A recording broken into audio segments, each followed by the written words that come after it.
Hello, good morning guys to all my followers and friends. So ayan, pagkagising ko nga ay naligo na muna ako. Di pa po ako nakakapagkape dyan dahil inuna ko muna ang paliligo at baka ako ay malate na. So ayan, fast forward na nga po pala tayo. Nandun na kami sa school at ayan, meron tayong karga-kargang bata dyan.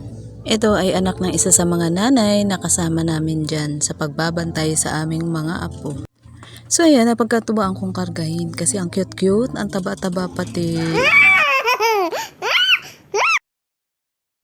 Napagkatuwang ko na namang kargahin. Nakakatuwa talaga kasi ang taba-taba niya. Kahit siya ay 6 months pa lang, ay talagang napakalusog ng batang ito. So ayan, di nga po nagtagal at dumating na rin ang kanilang teacher at ayan, pumasok kami para ilagay sa tamang upuan ng mga bata at kung saan sila dapat. At pagkatapos nga ay akin mo na silang binidyuhan. Alam niyo naman guys, hindi talaga maiwasan na hindi tayo nakakapag-video araw-araw. At pagpasensyahan niyo na ang lola guys, talagang ito ang ating nakahiligan at ito ang ating ginagawa talaga. So ayan, may mga pa-flowers pati ang mga kids sa kanilang teacher at nakakatuwa naman. Kanya-kanya silang abot ng kanilang mga flowers para ibigay sa kanilang teacher. So ayan, happy syempre ang kanilang teacher. Syempre unexpected na may magbibigay sa kanya ng ganun.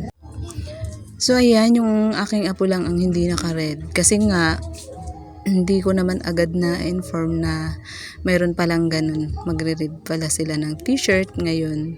Kasi nga po, kahapon ako ay may meeting nga. Ayun, nakalimutan ko naman magtanong kung ano yung kanilang mga gagawin ngayong araw. Ayan, kaya naka-white pa rin siya. Pero okay lang yan. Basta ang importante ay pumasok pa rin talaga. Dahil araw nga ngayon ng mga puso, ang mga bata ay talaga nakikita mo ang saya. Talagang, hindi lang naman yung mga bata ang masaya. Maging ang mga magulang ay talagang happy. Yung iba, ayan, may pagsayaw pa. Ang isa sa mga nanay ng mga bata namin dito. So ayan, kahit hindi sana araw ng mga puso, ay gawin nating laging masaya ang ating araw. Lalo na ang pag-ibig sa kapwa ay atin pong ibigay. Ayan, hanggang dito na lang po muna at maraming salamat sa inyong walang sawang panunood. Bye!